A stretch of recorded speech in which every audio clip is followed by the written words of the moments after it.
Sean Dustin spent time in federal and state prison for drug trafficking and fraud.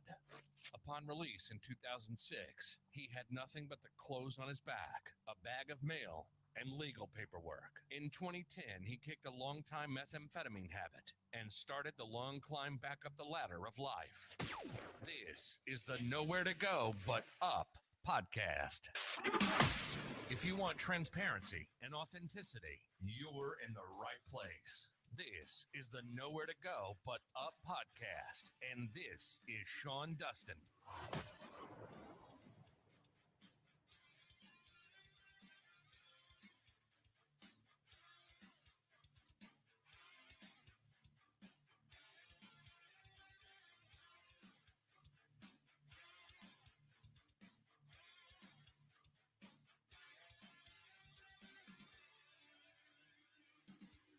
Nowhere to Go But Up podcast, and I am your host, Sean Dustin.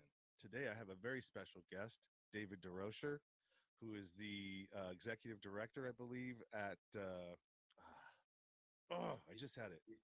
The other side of The Other Side Academy in Utah, and then we have Shaina Boe, who is out of the East Coast, and the reason why we're here is that Shaina at one point had given me a copy or a link to David's TEDx talk, and I watched it. It was powerful. It moved me, and I reached out immediately to David to try to find him, and I did.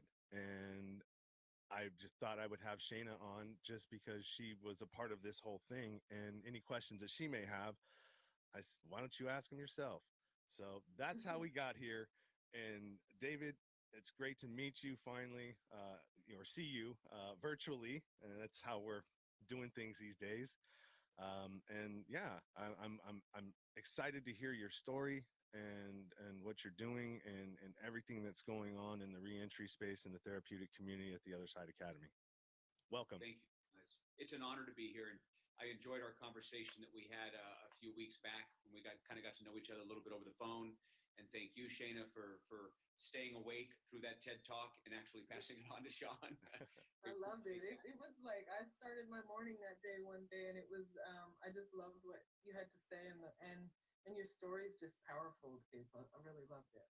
Well, thank you. It's a pleasure to get to know both of you, and it's an honor to be on your show, Sean. Thank you. We'll go ahead and let you start with your story, and then we'll get into what me and Shaina and how we are involved in the reentry space after that. Okay. So, as I sit now, I'm 53 years old. I'm the executive director at the Other Side Academy, but obviously I haven't always been the executive director at the Other Side Academy. My story began when I was really young. I was about 12 years old. I was the kind of kid that would come home from school and I would steal alcohol out of my dad's booze bottle. And I would have a few drinks and I would replace it with water so that, in my hopes, of course, as a kid, that he wouldn't notice. And it didn't take long before he was coming home from work and he was having a drink or two and not getting the desired effect he was looking for. And he quickly realized I was and he wasn't. As you can imagine, that story, that conversation didn't go well. And I've never really asked him the question when he was mad at me, if he was mad at me because I was getting drunk at 12 or stealing his alcohol. I'm afraid to ask him the question because I think I know the answer. But anyway, that went on for a little while. And, then I started smoking cigarettes and started smoking pot. And between the ages of 13 and 14, I did my first line of cocaine. So it's back in the 80s. Cocaine was expensive. Here's a kid trying to navigate his way through junior high school and high school. And when I did my first line of cocaine, it's exactly what I was looking for. It filled that void. It filled all the holes. It made me feel like I was Superman, which was the complete opposite of how I really felt. But that's how I felt when I was high. But could you imagine trying to support a coke habit as a teenager? I literally stole everything you could possibly imagine that wasn't bolted down, and most of that which was. I was the kind of kid that stole. I took my dad's wallet, found this safe combination, broke into the safe, stole cash. I would wait for the neighbors to leave next door. I'd be waiting for the car to pull out of the driveway. I'd jump over the backyard fence into the backyard, and I'd check to see if their doors were open to go in to steal whatever I could. I stole from my siblings, my parents, my neighbors, anything and everything. Nobody was safe. So my criminal behavior started at a real young age. Of course, I just didn't realize then that I was becoming a criminal. Yeah. Who would at that age? I was the kind of kid, and I'm going to pull it out. It's not a vial. It's actually chapstick. But I was the kind of kid that would go to high school, literally, and I'd have a vial of cocaine in my pocket. And while the teacher was up at the board, I'd be sitting in the back of the class. And when the teacher wasn't looking, I would just sit there and I'd kind of pour the coke in between my pages, whether it was my math class, English, history, whatever it was. And then when the teacher wasn't looking, I'd take the Bic pen and I'd just pull the Bic pen apart and I'd use the cartridge and I'd just lean down and I'd snort coke in class. I did this all through high school. Now, there's a lot of other things that went on in high school where my parents were trying to get me help, telling me I was a drug addict, sending me to counselors, sending me to therapists, and nothing worked because I didn't have a problem. You did. And somehow, some way, I managed to graduate high school.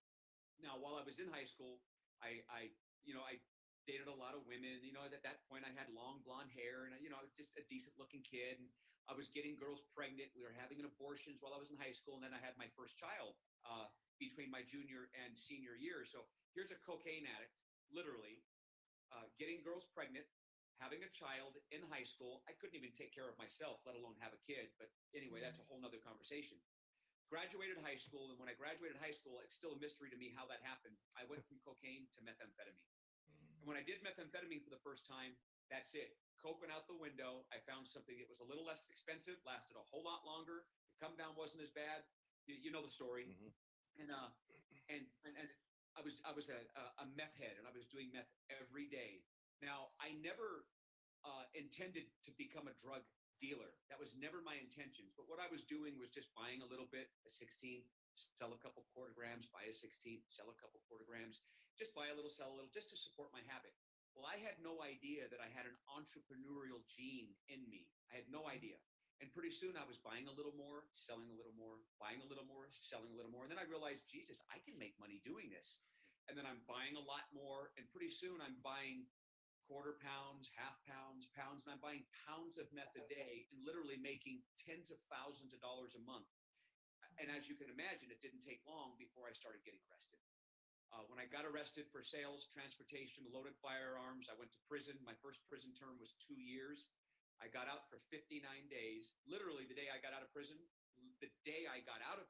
I was on my way back. So 2-year prison term, got out. The day I got picked up, on the way home, I was already getting loaded, started the whole same process over again, got busted again, went to prison 5-year term. So 2-year term, 5-year term, got out after that 5-year term and stayed out 60 days rather than 59. So at least I'm staying out a little longer. Get busted again, get a 6-year prison term. Get out for 4 months, get busted again, get a 10-year prison term. Now, I fought a lot of those cases, and my 10-year prison term was supposed to be a whole lot longer, but I had a lot of cash, got a lawyer, found dirt on the cops and all of those things, and was able to get it down to something manageable, right? I just had managed 10 years. So 2-year term, 5-year term, 6-year term, 10-year term. And then as you can imagine, I've got out after that 10-year prison sentence, I got busted again. I'm at a house in Huntington Beach. I'm moving a lot of drugs. I'm literally, you can see the window behind me, right? I'm weighing up dope. I'm getting ready. And I look out the window and I see a helicopter hovering really high in the sky. It's just sitting there. Now, usually you see the helicopters floating around the city, just kind of patrolling the city. This helicopter's super, super high. As I look out the window, it's just sitting there. And a couple hours go by. I'm done doing what I'm doing. I'm getting ready to make some deliveries. The helicopter's still there. And I think, this is odd. This is weird. I wonder if, couldn't be. I leave the house, get in my car, take off, and the cops were everywhere. Now, they made a deal with the girl at the house who had obviously told on me that they wouldn't come into the house to get me, to coerce me to come out, which I was going to do anyway.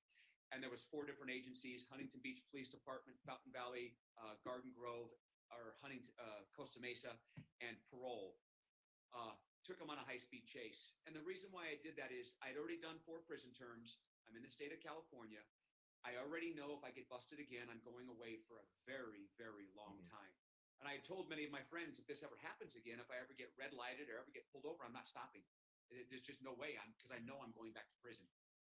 So I take them on a high-speed chase through Huntington Beach. I'm going down Atlantic. I'm trying to get to a bridge in Huntington Beach so I can throw everything out the window.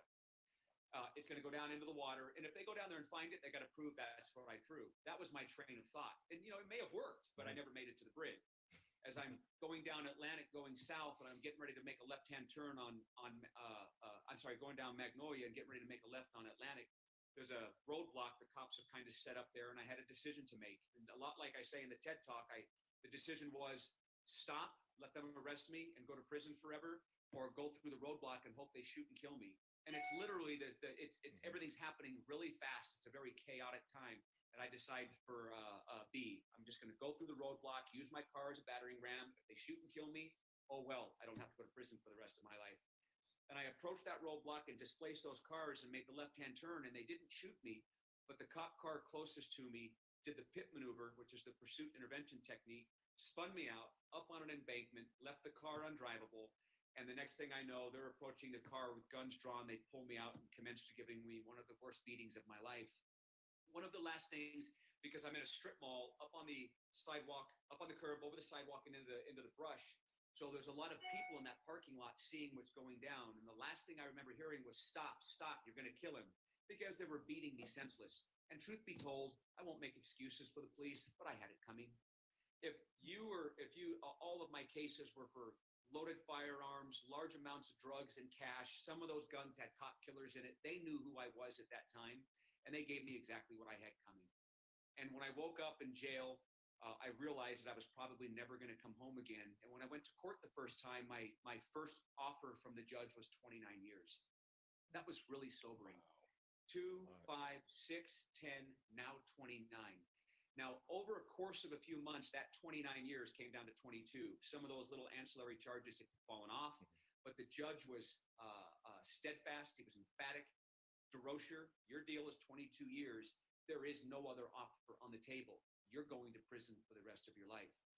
So I fought my case in the Orange County Jail for a long time, for nearly a year and some change from that first offer. And I was trying to get it down to something manageable, like 15 years.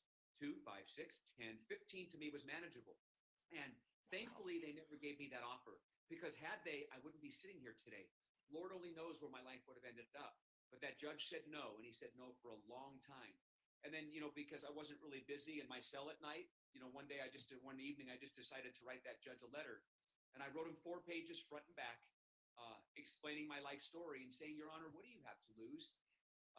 Because I wrote Delancey Street a letter, and Delancey Street came and they interviewed me and they accepted me. But the judge said no, and on no uncertain terms, you're never going to Delancey Street. You're not Delancey Street material. That's what he kept telling me. So that's what prompted me to write the letter. And never once in that letter did I tell him he was wrong in his assessment of me, because he wasn't. He was right. But Delancey Street is an organization that helps guys like me, and they've helped 25,000 people graduate and reintegrate back into the community. And in my letter, I said, Your Honor, what do you have to lose? Delancey Street interviewed me. They accepted me. They think they can help me. Why don't you give me a chance? If you send me to Delancey Street and I get kicked out or I split, you can lock me up for the rest of my life. Give me my 22 years and whatever else I pick up in the interim. You've got me. Or the next time you see me, it's because I'm coming back to say thank you for the opportunity. And about 6 weeks later, when I went to court in California, you're in California. Yeah. It's a little different. You're in a cage, like a phone booth, but a metal cage, ankle irons, waist irons, handcuffs. And I'll never forget Judge Pacheco telling me that he was going to give me the opportunity of a lifetime, and he's going to let me go to Delancey Street. Yeah. But I have to plead guilty to all of my charges, sign a deal for 22 years. And when I get kicked out or I split, he's got me for the rest of my life. Now, I don't know if you've ever felt vertigo when you just out of the blue get really bad news, death in the family, something horrible's happened, or really good news, you win the lottery. You kind of go, holy shit, really? Yeah. Here I am, going to court countless times, looking at the rest of my life in prison, and the judge just said he's going to let me out to go to Delancey Street. I was completely, I didn't even know what to think. I'm like, holy cow. For the last year and some change, I've been fighting my case, and I was looking to go into prison forever. And in the next few hours or whatever, however long it takes to get released, I'm getting out of jail. And I don't usually tell this part of the story too often, but it took them all night long to release me. That next morning, my mom and dad, when I got back from court, told them they lived in Vegas. They drove all the way to Southern California to make sure I got from jail to Delancey Street. When I got out of jail, there was a girl there waiting for me, but not the one I was anticipating. I jumped in her car, went across the street, read Bible verses in the parking lot, right? Okay, You're on the same page? Yeah. And had her drop me back off over at the front of the jail, and that's where my girlfriend at the time actually picked me up and took off. Hours went by, and I started to feel bad about my decision. And I knew if I didn't go to Delancey Street, I was never going to make it. I called my mom, and I will never forget this phone call. It's tattooed on my brain. I could barely understand her. She was in hysterics. She was screaming at me on the phone, saying things I've never heard my mom say to me before. And she said, "You've got 15 minutes to get your blank, blank, blank, blank, blank, Southern exposure to your dad and I, or we're leaving." And I told Jennifer to drive me back because they were right across the street. I was in Orange County Jail at Theo Lacey. They were across the street at the block. There was a hotel there. And I got there in time. My mom and dad took me to Delancey Street. But I was this close to making another really bad decision and never making it to Delancey Street. So I went to Delancey Street, got there. I was late. They ended up accepting me. And it's a 2-year program, right? 2-year re-education facility built for, ex-convicts and guys who have just, men and women who completely destroyed their lives. I ended up staying in Delancey Street for 8.5 years. 2 years to beat that 22-year prison sentence, 6.5 more years because I completely fell in love with the process. And for the first time in my life, fell in love with me and actually started to like the person I was becoming. But it didn't happen overnight. It took a long time. I realized at 1.5 years in Delancey Street that I was nowhere near ready to leave. And that's the beauty of the model there and the model we have here is you don't have to leave on a particular day because the funding's run out. So I asked to stay a 3rd year and they said, absolutely. I had become a good resident there. And then at the end of about 2.5 years, when I was going in for commitment again, I said I'd stay 1 more, and they talked me into staying 2 more. So at the end, I would have stayed there for 5. But not long after that commitment, Mimi Silbert, the president of Delancey Street, came down to the facility. She's up in San Francisco at headquarters. And I had no idea. She asked to have a meeting with me. We had a meeting, and she says, "Dave, how much longer will you stay?" I said, "I don't know, Mimi, a little while longer." She says, "That's not what I'm asking you." "Oh, well, what are you asking me, Mimi?" She goes, "How much longer will you stay?" I said, "Well, I just made another commitment." She says, "No, will you stay 5 more years?" Wow. And I thought, 5 more years. And I thought about, I literally stopped. Here's Mimi Silbert, who is just a saint of a woman who built Delancey Street for people like me and all the others that went there. And I thought to myself, as I looked at my life for the past, nearly 3 decades, and the fact that Mimi was asking me, and I said, "Absolutely, I will." She says, "Are you sure?" I says, "Yeah. Are you?" Now, I had no idea at the time that she had plans. I had no idea why she was asking me other than, I had become a kind of a strength there. Mm-hmm. But not long after that, she gave me the opportunity to run the entire Los Angeles facility. 200 to 250 residents at any given time. 15 vocational training schools that generated all the revenue because Delancey Street doesn't take any money from the government. Here's a guy that had been a drug addict for 27 years, spent most of his adult life in and out of institutions, and Mimi just said, "You're now running the LA facility." I said, "I have no idea how to do that." She said, "Figure it out." So it didn't take long, and I figured it out because I had already been working on it for 3.5 years that I was there. And it was the best decision I ever made, not just in going, but in staying for a long time and managing that facility because it taught me things that otherwise I never would have learned. I had no idea where my life was going. I was a guy that didn't have any real skills. I'm not a barber. I'm not a culinary artist. I'm not a mechanic. I wasted my life up until this point. What I learned was my skills I honed there were people skills, helping people like me get from where I was to where I'd gotten, being able to connect with other human beings that suffered from the same things I suffered with and pulling them through that process became my new passion. It literally became my new drug. It was free and there was no come down. And nothing in the world ever made me feel as good as helping another human being. Nothing ever made me feel that good. And I get teared up when I think about it because now today my life is about getting up in the morning is how can I make a difference in people's lives, and going to bed at night wondering what could I have done differently, who could I have helped more, just making my life about other people is the complete opposite of what I used to do. So after about 8.5 years, I left Delancey Street, graduated, got a job in Southern California doing underground pipeline construction. I was fortunate enough to get my Class A license, my commercial license, while I was at Delancey Street. So I'm hauling heavy equipment. I'm making more money legally than I had ever made before because I was out of the workforce since the 80s, literally. Mm-hmm. Worked there for a while. Then I get an opportunity to go up into the oil fields in the Bakken in North Dakota. Oh. Now, I don't know if you know anything about the Bakken, but it's what we call the Wild Wild West. When I say stupid money, here's a guy that had been out of the workforce since the 80s, goes up to the oil fields, and I'm making between $10,000 and $15,000 a month. Wow. I'm working every single day. And if you go to the oil fields and you've got a commercial license and you're a hot oiler, that's what I was doing. The money is through the roof. So I took advantage of that. And I was literally making more money legally than I'd ever made. And I was putting it in the bank, and I was having an affair with my checkbook. Literally just looking at my checkbook going, wow, this is great. Just putting money away.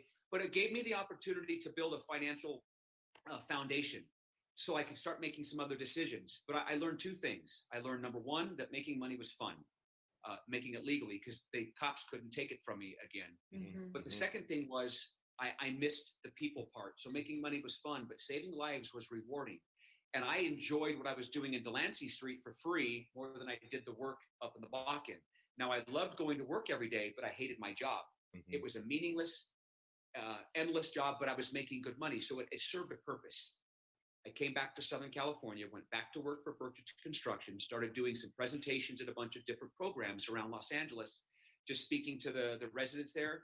And then through a very serendipitous chain of events, Charlotte Baker, who had been in Delancey Street for 38 years, graduated a few years before I did. She did her whole stay up in San Francisco, actually helped Mimi run the facility, called me, and she says, Dave, there's a couple of guys in Utah that want to start a replication of Delancey Street. And I said, I'm on my phone. I'm like, really?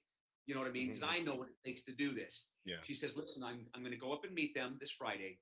If they're serious, is this something you'd be interested in? I said, Charlotte, if they're not crazy, of course it's something I'd be interested in, but they've got to be crazy if they want to do something like this. Who are they? She says, I'll just let me go up there and consult for the day. I'll call you Saturday. She went up and she consulted with them on Friday. She called me Saturday morning and she says, Dave, they're dead serious. I go, really? She says, these are the right guys. And it was Joseph Grenny, who's a New York Times best-selling author of 4 books, Crucial Accountability, Crucial Conversations, Change Anything, and The Influencer. Now, I say The Influencer with emphasis because The Influencer is a book that he wrote about 17 years ago.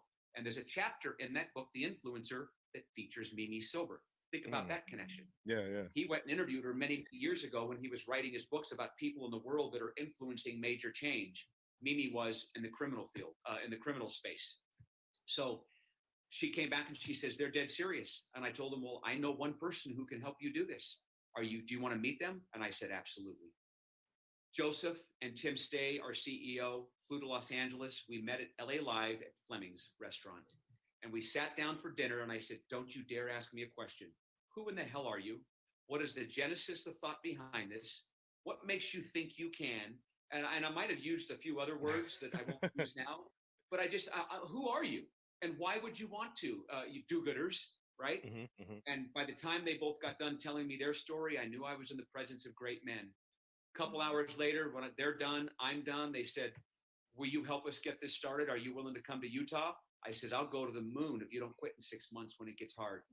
A week or two later, I'm in Utah. We're looking for properties. We find a mansion here at 7th East and 1st South. It's the first property we look at. We look at a dozen more, circle back to this one, and buy both of these properties. Now, we started the Other Side Academy just over 5 years ago. We have 95 current students living on property. We own the property on the corner, the one to the north of it, so one to the north of that.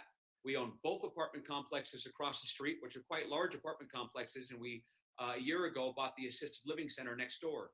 So inside of 5 years, we have 6 properties here. We're the crown jewel of Salt Lake. We have opened up Site 2 in Denver. We have a couple of properties now in Denver. We have 30 students there. And some things that really make the Other Side Academy unique. Number one, we're a minimum 2.5 years long, residential. We're completely free. We take no money from the government, city, county, state, federal government, rich mommy and daddy, Medicaid, insurance. When I say nothing, I mean nothing. So people, when I tell them that, they always go, wait a second, you're residential, you're long, really long, and you take no money from the government. Well, then how the hell do you do it? Simple. We own our own social enterprises. Our moving company in Salt Lake City is the #1 rated moving company in the entire state of Utah. When you get a chance, go online, look up the Other Side Movers. There's hundreds and hundreds and hundreds of 5-star reviews. You'll be late to your next podcast, I promise you. We do about, like I said, 300 moves a month. we would do more, but we just don't have the manpower to do more. We turn down more moves than we actually take. We're that popular. Our thrift stores, we have 2 of them here in Salt Lake, and they're the #1 rated thrift stores in the entire city. If you walked into one of our thrift stores, most people think thrift store, they think Goodwill, Salvation Army, DI. If you walk into ours, and this is for you, Shaina, you'll turn around, you'll walk back out, you'll look at the signage, you'll think you went into Nordstrom's, you'll go back in and go, I'm in the right place. They are that nice. It's incredible the difference between our thrift boutiques and all other thrift stores, which is why we're the #1 rated thrift store. But just to put some context around our social enterprises, in 2017, we accepted the award. In 2018, we were awarded the EY Ernst & Young Entrepreneurs of the Year Award for the state of Utah. Our social enterprises are ran exclusively by ex-drug addicts and ex-felons. Exclusively. There's no professional staff here. We do it all ourselves, and we beat every other organization in the entire state. We were at the Grand America in Salt Lake City, which is a world-class hotel, in a 1,200-person ballroom, accepting the award with a bunch of our students. You had to see there. You could probably find it online. You had to see it to truly appreciate it. So we generate all of our own revenue, and here's why that's important. Should I just keep going on? Yeah, go. Here's why that's important. Because the government can't step in and screw the model up. They can't go 2 years. Now, if we were taking government money, if a 30, 60, or 90-day model costs $50,000, who's paying for that? City, county, state, Medicaid, some government agencies paying for it. So they dictate how you do it. Most of your 30, 60, 90-day models can boast a 3 to 5% success rate. It's pathetic, literally pathetic. But we continue to do it, and we're killing more people than we're helping. Because the first thing they ask Dave Durocher when he gets there is, Dave, are you a drug addict? Uh-huh. Well, how much money do you have? I don't have any. Go die. Now, they don't say those words, but they say, we can't help you because there's no money involved. The transaction can't be made. Now, if I look at mom and dad who are sitting on both sides of me, who have already mortgaged their home 2 times over, and I say, Mom, Dad, I really need the help. And they're like, we have nothing left but $1,600 to our name. Here you go, drug program. And they go, $1,600? Here's 4 penicillin. Hope that works. I mean, it's maddening. Yeah. These models are built around a funding model rather than a helping model. Then if I'm lucky enough to get in, on day 29, they come tell me, Dave, pack your bags. It's time to go. But I'm not ready. Pack your bags. It's time to go. But I'm not ready. I've been doing meth for a year. I've been asleep for 2 weeks. I've been programming for 15 days. What do you mean tomorrow's my last day? I'm going to reoffend and go use again. Pack your bags. It's time to go. And why do we do that? The funding's run out. Yeah. The funding, no funding. These models are built around a funding model. And we've been doing this in this decade, in this country for decades. When I say we're killing more people than we're helping, we are, because we set them up for failure. They leave, and if they're heroin addicts, they go use again after being clean for 30 days, and they die. Yeah. At the Other Side Academy, you can stay as long as you need to. No one's ready on day 30. No one's ready on day 60. No one's ready on day 90. We're 2 years residential. We'll call it 730 days. None of my students are ready on day 730. Day 730 is just the minimum amount of time you can stay. And people leave programs for one of 2 reasons: because they have to, or because they can. Funding models, because you have to. Here, because you can. What we allow them to do, and about half of my students are opting to stay longer, like I did at Delancey Street, because no one's ready on a set day. Every single drug addict, if you could put all 50 million drug addicts in this world in the same room, nobody will ever be ready on the same day at the same time. Yep. So we give them as much time as they need. Now, what makes us fascinating: long, hard, free, no government funds, generate our own revenue through our social enterprises. And my average student's been arrested over 25 times, over 25. I have a couple people who have never been arrested, many over 50, but the aggregate total is just over 25. If you talk about drugs here, you're in trouble. Drugs aren't the problem. Now go to a lot of the other programs, drugs are the problem. They are the issue. They continue to do that on purpose, to keep cycling the drug addicts back through those programs over and over and over and over again, because it's a funding model. Here, we don't believe drugs are the problem, because they aren't. Let me explain to you why. Let me explain to you why. We become liars. Have you ever told a lie? All the time. I used to. You ever cheat on anybody? All the time. You ever manipulate anybody? You ever steal anything? Mm-hmm. You ever hurt somebody emotionally or physically? Mm-hmm. Me too.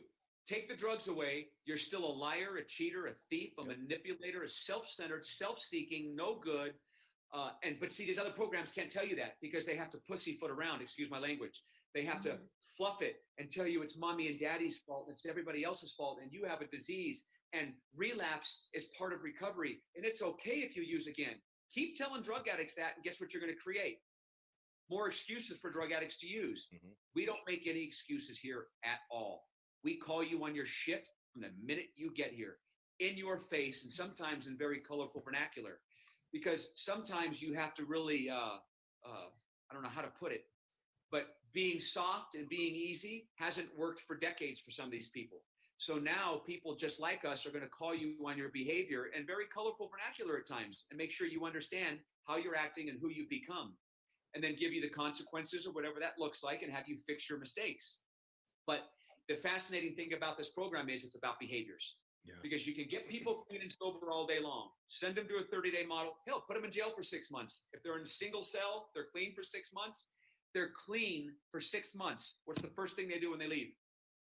Go hang out with the people that they you know what I mean, go to what's familiar. Straight to Flacco's house to pick up. Yep. We all know Flacco, right? Yep. Straight to Flacco's house to pick up. Because who gives a shit if you're clean and sober? Who cares if you're clean and sober? That's not the answer. It's the reward. The answer is whole person change. I described liar, cheater, thief, manipulator, all those things.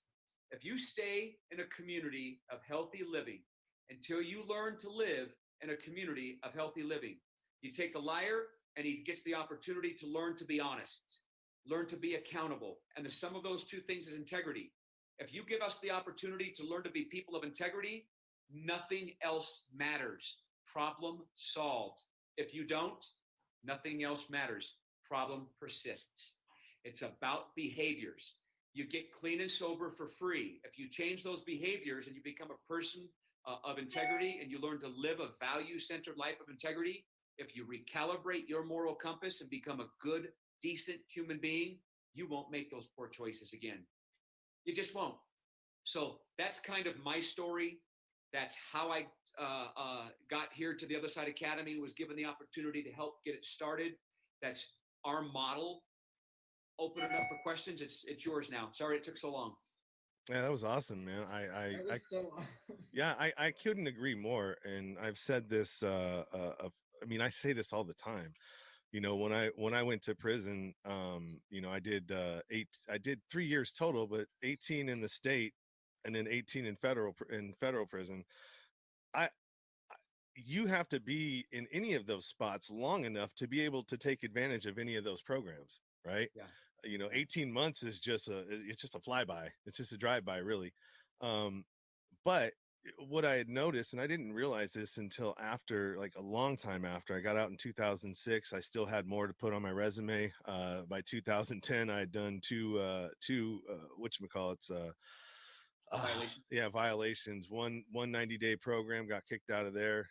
I didn't get in trouble. They couldn't prove that I was on drugs, but I was. And my PO was like, you're full of it. You're going to do some time again. And I did another 90 days. And what I'd realized is that, you know, I was clean and the outside was great, but I never worked on the inside. I never worked on my behaviors. You know, we as criminals and drug addicts, we have learned behaviors that help us survive in that world. When you go to prison, you have to still use that what you learn to survive in prison now.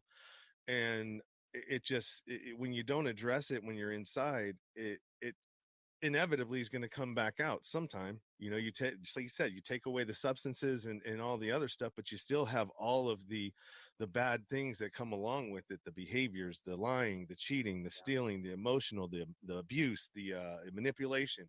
All of that stuff is still running rampant through you know, what you're projecting to the people and everything around you. So, I mean, I couldn't agree more. Shaina, why don't you go ahead and explain where you fit in here in this situation, you know, what you do, what we're a part of, and what we're doing. Sure. Thank you. And thank you so much for inviting me, Sean. I've never been on a podcast before, so yay me. This is exciting. So I work in the work, but on a different phase of it. And I have some questions for you, Dave, about what you're doing at Stand Together Foundation might relate to the type of work I do. But I'm an investigator at the Federal Public Defender's Office.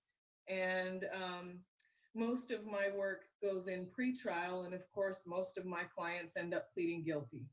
It's just the unfortunate statistic. But there are cases that I get where I can put together a mitigation package, whether that's a sentencing video, whether that's a reentry sort of an option, or a mitigation package such that we can try to ask for a misdemeanor or pretrial diversion. And pretrial diversion in the federal system almost never happens. Almost never. I can count on one hand the times I've seen the offer and maybe one time that it's actually been accepted. So I also get a lot of federal probation violation cases. And the sad thing to me about that is, here's a man or a woman that's been through the system, come back out on the other side and totally failed, or failed to a degree such that their case is back sitting on my desk. The big question is of course, why? And I get to hear the story of, how the family crumbled, how the probation officer is a dick, how the communication breaks down between the client and the probation officer, or very just straightforward, just went back to using again. Yeah. Simple, like, man, I'm so stressed out. I smoked a bit of weed. It's really no big deal, right? Or something harder. But so I also have my child's father has been cycling in and out of the county jail since I met him. For alcoholism, basically. I've watched him struggle, and I just always encourage him, but he just hasn't got out of his victim and mentality, and the mentality of like what his responsibility is in his circumstances and behavior. And I'm just hopeful that day will come.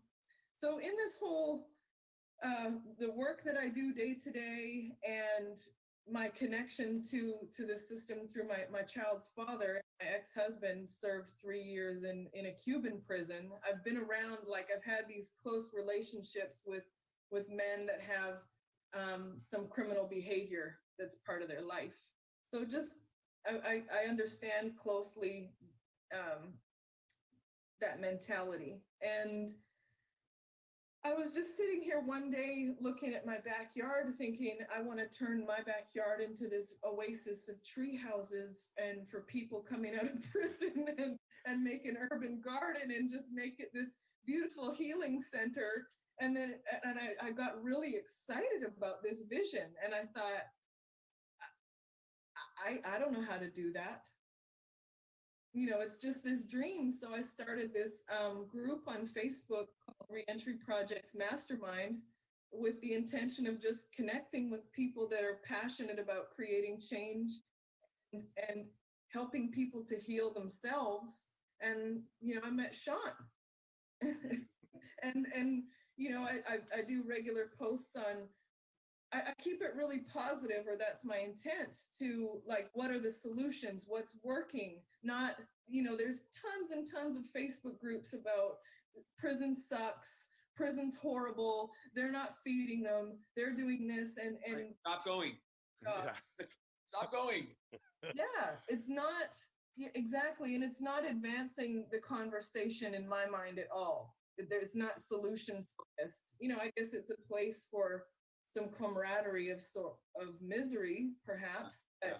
I just wanted something to be like, where are the people that are making this shit work, and let's all get together. So here we are, and we're really working on, and I'd love to pick your brain on what's your ideas, Dave, on coming together as a sort of alliance of these solution-driven people and organizations to spread this out like you're doing from Los Angeles, San Francisco to Utah to Denver. Like, let's make this spread. This needs to be the first thing we need to do, we're getting away, this country is getting away from the accountability component. We make excuses for everybody. And I don't want to get into politics and all of that, but I'm telling you, the problem that we have today is we do not hold people accountable. We have now, ironically, you're a federal investigator. I've got about 6 or 7 students here now from the federal system. A couple of years ago, I was able to get in, and we've gotten some of them sentenced here, and it's more difficult in the federal. You know that already. You've got the mandatory minimums and all these things, but I was able to get some of them here, and they're doing exceptionally well. A couple of them are already graduates doing extremely well. So I'd like to further our conversation. Were you able to get them pre-trial, and make it a sort of alternative sentencing option? Oh, wow. Yep. I've got I'd have to go down my population sheet, 4 or 5 of them still here currently, and a few of them are now graduates doing extremely well. They all came out of the federal system. And that was a real, feather in the cap, being able to get in and do that. Now, there's just as many, if not more, that we weren't able to get, but if you get one, you won. You get as many as we have, that grand slam on steroids. So I would love to have another conversation with you, maybe another time, about what you could do to maybe get some of these people. You've got the videos, you've got the Other Side Academy. Is how do we get some of the people you're dealing with that you think would benefit from a program like this? Because in the federal system, and I want to get back to Sean's thing about programs in jail or prison. Listen, they don't work. I'm going to tell you why they don't work very well at all. Because in order for you to truly change who you are as a person, you have to learn to set boundaries, and you have to be accountable. We call it 200% accountability, which means I'm 100% accountable for me, and I'm 100% accountable for Sean. If I see Sean do something wrong, I call him on it and I say something. That's how we keep TOSA, the Other Side Academy, so clean. We've been here for over 5 years and have never had a single incident of a dirty drug test given to adult parole and probation. There's never been drugs in the facility because we are 200% accountable. So now let's go to jail and prison, to the programs in there. You can go to the program, you can get out of your cell, you can pass kites back and forth, you can exchange all those things, and that's usually why people go, so they can get out of their cell. But you don't get the opportunity to set boundaries with people, because you can't, and you can't be accountable. Because if I tell on Sean because he snuck some dope in, I might get away with it on that yard because we're in a program yard, but the minute I go to a P yard, I'm getting stabbed. So you can't be 200% accountable. And that's something we have to learn to do. So very seldom do you find a program inside a jail or prison that allows you to be accountable, set boundaries, be honest, be open, be transparent. And that's the balm for our wounds. If we don't pick those things up, we're going to fail again. We have right, to. And there's such safety in that too, Dave. Like, to be able to do that openly and honestly, sounds like it would be. That's how human beings connect. If I know that Sean's doing something wrong, if I don't give a shit about him and I see him over in the corner speaking and whispering with some girl and I just turned a blind eye, that's the shit we did on the street. I'm allowing him to come to a program and practice the same behavior that brought him here, and I turn a blind eye because I don't want to say anything. That's me just being a selfish, no good SOB. Now, if I see him do that, I go, Sean, we don't tell secrets here. And I go let the person in charge of him know so that he can get brought in and talked to about his behavior. And then given the consequences and he gets an opportunity to change that behavior, that's me caring about another human being. We get it twisted in the community all the time. That's why I do so many presentations all over the country and around the world, a lot of times to corporate America, because corporate America is EFFING, effing sick. They put blinders on, right? They don't want to say anything. They got paychecks involved. Now, could you imagine years ago if somebody would have said something to Harvey Weinstein when they were having all those kids, marched up to his room and he was destroying all those young kids' lives? How many kids' lives got destroyed because nobody said anything? Or Wells Fargo a number of years ago when there was a financial incentive to open up millions of fictitious accounts. What if somebody would have said something? How much money would have been saved? How about Tom Brady? at the Super Bowl a couple years ago when it was cold, and he asked the equipment manager to let some air out of the football. Would that have changed the result of that game? But the equipment manager didn't say anything. In corporate America, no one says anything. And if you're a whistleblower, you're looked down upon. That's why our country is so sick, because people don't hold each other accountable. End of conversation. So at the Other Side Academy and at this program, it's crucial that you do that. Yeah, I'm sorry, go ahead, Con. Oh, no, I couldn't agree with you more. So one of the things that I really would like to try, and I think that this is a very important, is taking when somebody releases from incarceration and they're released right back into the same community. That's just a recipe for failure, irregardless. I feel like they should be, when you release, you should release to another area if you want help. Like, don't go to the same area if you're going to try and get help for yourself. Go to a different area. Like, if you're from Florida, come to California to a program in California. If you're from, X, Y, and Z, go somewhere different, because it takes away the ability for you, like you said, as soon as you got out and, that you were going to go to Delancey Street, you were already on the phone and you had people picking you up and hanging with the girl, and all of these peer pressure type of things that are hinderers, not helpers. And it takes away that option, the option of who can I call. Shit, I can't call anybody, I don't know anybody here, so it's you have no choice, either succeed or leave. That those are your only two choices. And so I think that's a very important element that needs to happen in when you're releasing out of somewhere. And we'll talk about something. I have another idea that I want to talk about with you, but I'm not going to talk about it on the show because I don't want to give it out publicly and have somebody take it. Not yet. Not till you trademark it, right? Yeah. Well, I mean, I would be happy to model it and move it to wherever it needs to be, but it's not to that point yet. And I just you know what I'm saying. Yep. Yeah. So I was curious, if I may jump in here, Dave, what's the process for being accepted into the Stand Together Foundation? How does somebody apply and get accepted? So we became part of the Stand Together Foundation, I'd say 3.5 years ago. Mm-hmm. Tim, my CEO, and myself, Tim said, come on, Dave, you got to go do a presentation. And we were up at the U and we did a presentation. I had never heard of Stand Together, knew nothing about them. Lunchtime, they fed us lunch. I did a presentation. We were chosen to be one of the catalysts in cohort 5.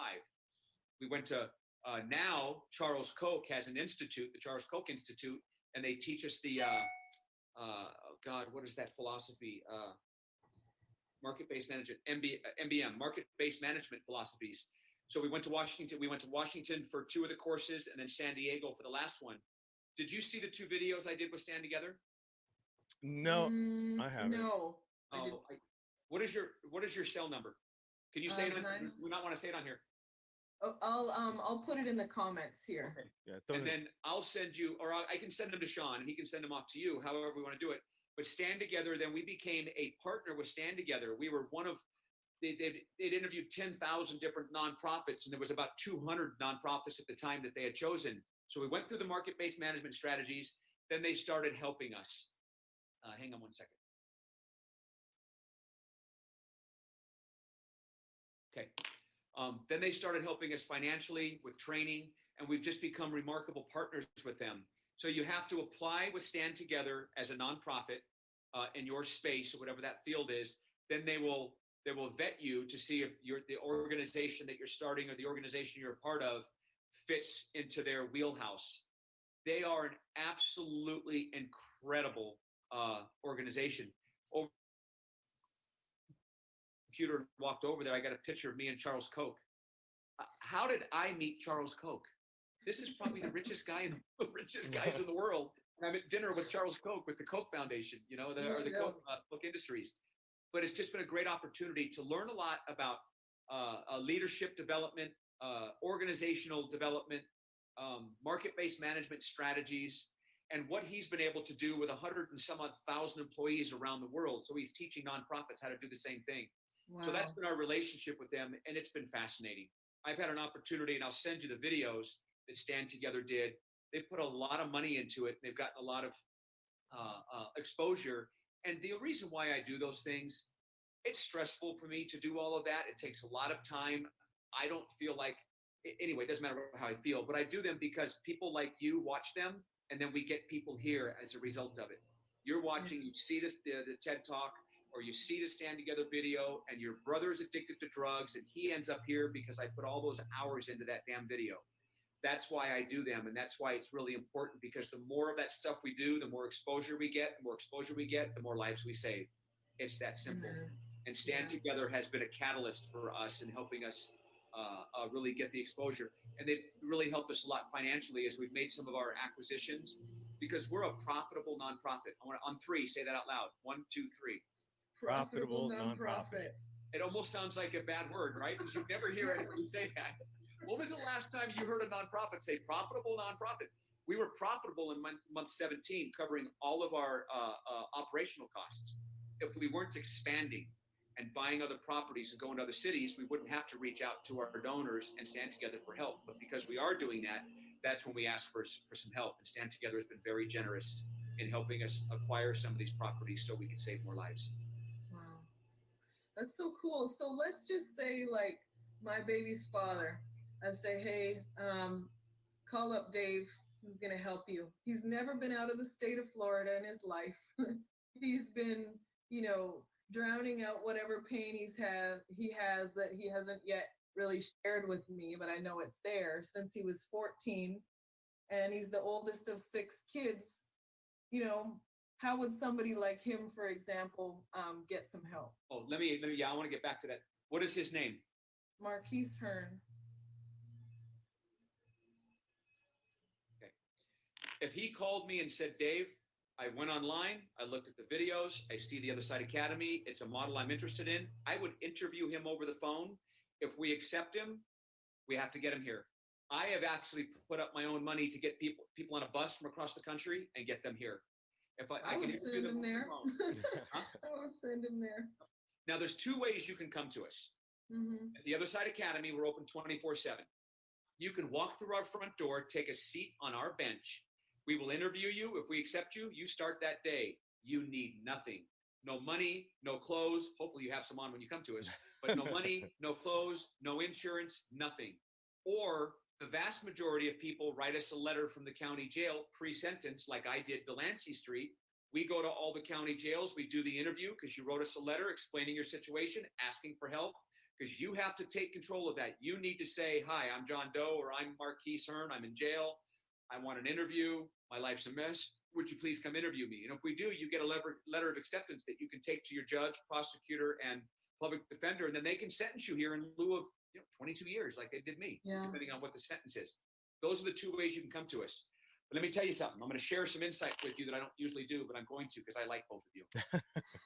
The interview is a little bit different than, it's not just, okay, name, address, drug of choice, how long you've been using. Okay, cool, we'll get back with you. It isn't like, it's like, Sean, did you write us a letter? Yes. Why? Because I have a problem and I need help. What's your problem?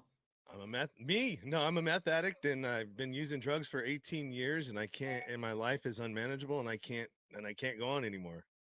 Well, that much is probably true, but I'm going to probably use some language during the interview that I can't right here on this podcast, but I'm going to start talking to you about your behaviors. And then I might even get to a point. Do you have kids, Sean? Yeah, I have a daughter. So let's just say I'm doing the interview with you right now. Sean, do you have a child? Do you have children? Yes, I do. I have a daughter that I lost my parental rights to when I was out there doing my deal. And then I have one that's 3 years old currently. Do you love your kids? I do. You do? Yes. You do what? I love my children. So let me see if I've got this straight, Sean. You've been in jail 33 times. You've been to prison 4 times. You don't even effing have your kids. Somebody else has them. You're on your way to prison for your 4th term. The words that just came out of your mouth are, I love my kids.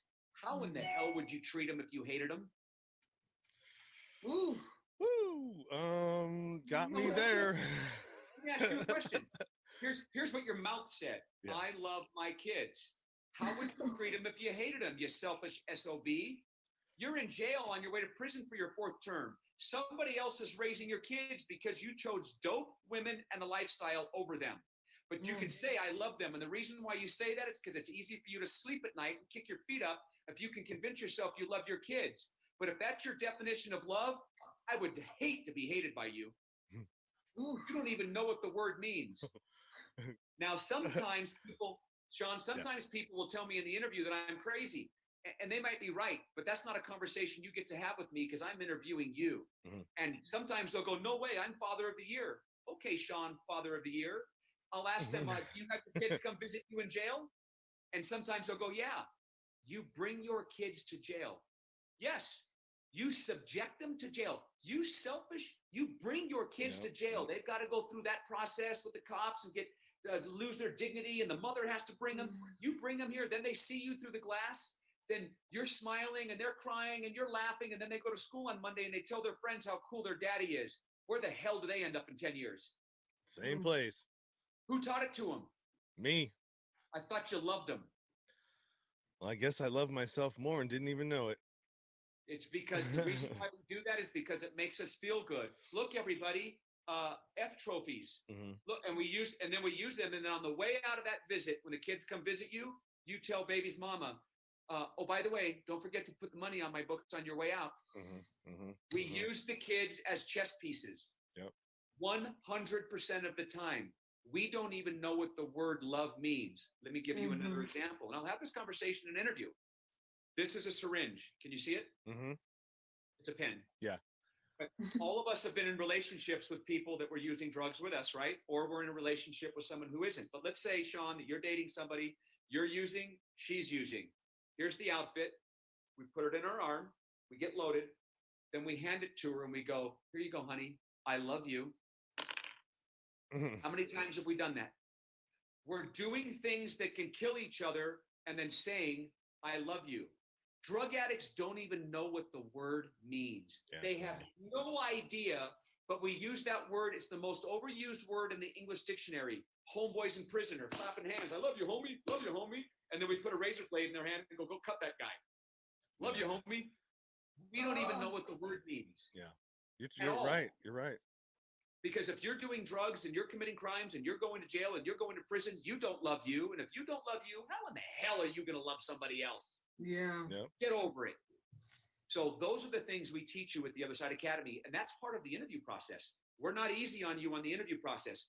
We don't sugarcoat anything. If you can't take the raw truth, if we can't punch you in the gut a few times to see if you can own who you are and who you've been, if you can't do that, you'll never become the 2.0 version.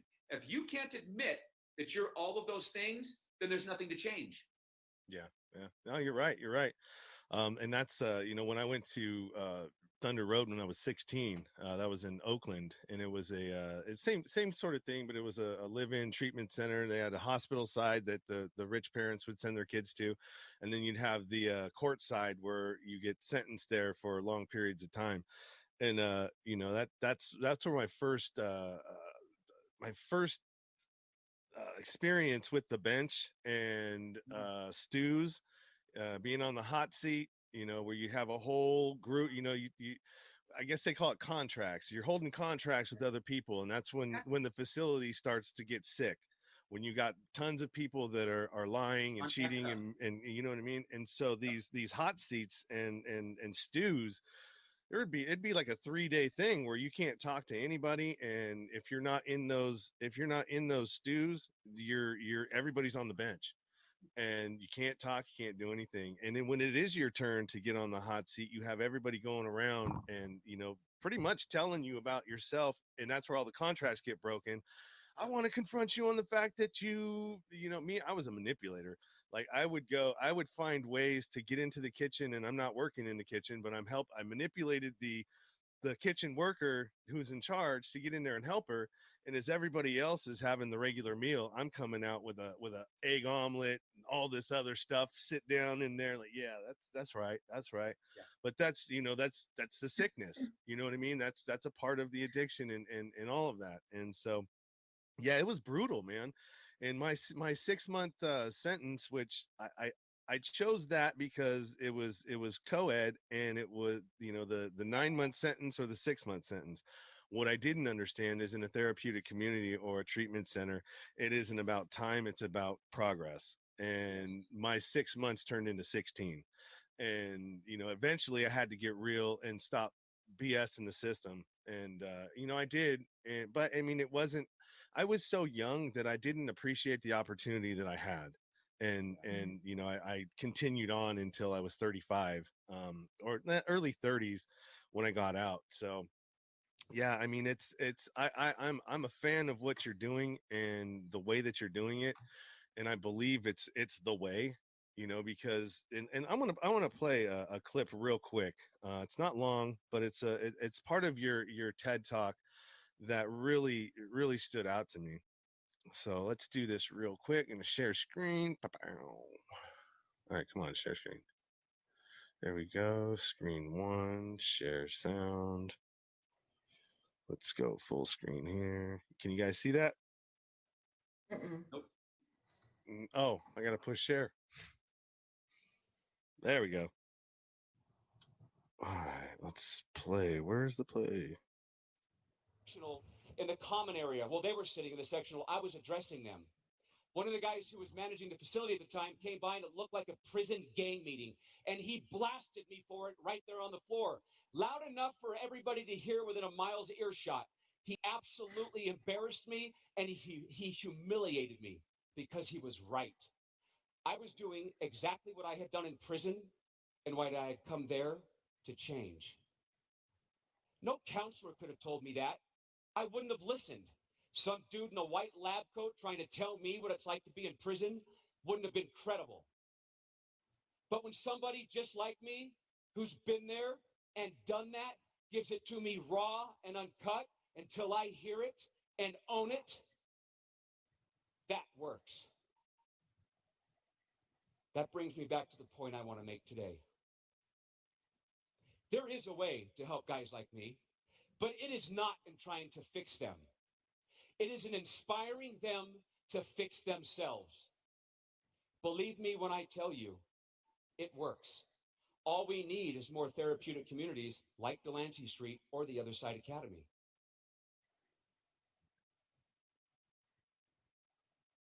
That's powerful, man. And that's the truth. And I believe we had that same conversation when we talked the last time, and it really is. It takes people that have gone through it to help others get through it. And the you know, we can talk about all the problems of the court and the jails and the prisons and how they don't work, but the bottom line is it's going to take people like me, like you, that have been through there, and other people to take the reins and start mentoring people and start stepping up and helping where we can. And that's where I'm at. And you know, I'm getting closer and closer and closer through this podcast to reaching out to people and getting information and talking to other people and making connections here, making connections there. And at some point it's going to take me where I need to be in doing what I need to do to help others and stop this, man. It's crazy how many people are locked in prisons, and the statistics are staggering, man. Yeah, and I think, like, on that note of, you know, peers helping peers, it takes the burden off of the family a little bit, because here in my situation, I got this letter over the weekend. It's like, you need to do this so I can get better, and it's all your fault. You didn't let me stay there indefinitely, so I'm here because of you. I was like, okay, you know, and I showed him the letter back I sent him a letter like, look what you just wrote me. I'm raising our child by myself. You know, if you're going to keep with that mentality, there is no help I can give you. I would just be enabling you if you were to come here and live in this home that I've sacrificed for. Yep. No, you know, so it's going to take family, like y'all teaching families that they cannot be the fix. They aren't the fix for their loved one. Yep. You know, and me and my work too. I met this mother who picked up her son after he'd been in a federal prison for 10 years, and not just one federal prison. He had tried to take his life in a federal prison over, I'm at the third one that I found in his records, where he's crying for his mother because they keep transferring him and he keeps going through the initiation at each prison that he's taken to. Yeah. And he's not that guy. He's like, I'd rather die than somebody else try disrespect me and try to kill me. He goes home on a Greyhound bus, meets his mother at the station. His kids are now teenagers. They were little children in elementary school when he went in. His wife has fallen apart into a crack addiction. Mm. The kids have been raised by extended family members all over the state of Florida. They don't know what it is to have a father. Yep. But he wants to be one. And instead of focusing on himself, the first thing he did when he got to his mother's house was figure out where his 4 children were and get the girls up there with him so that he could be a father. Before he ever had the opportunity to learn to stand on his own 2 feet. Exactly. Worst thing. And of course, I have his case back on my desk. And I'm only at the tip of the iceberg of the insane amount of trauma that this young man who's my age has been through. He's at a federal medical facility right now, get competency restored. He ain't incompetent. He's sick. He's incredibly traumatized, and his only form of protest is his own silence. Yeah. When I talk to him about his own empowerment, he still won't talk to me, but he'll nod and he'll communicate with me through nonverbal signals. But I've just self-disclosed with him enough that I've been able to connect with him so that he believes me and knows that I care. And he can see that we have some common ground, even though we come from incredibly different backgrounds.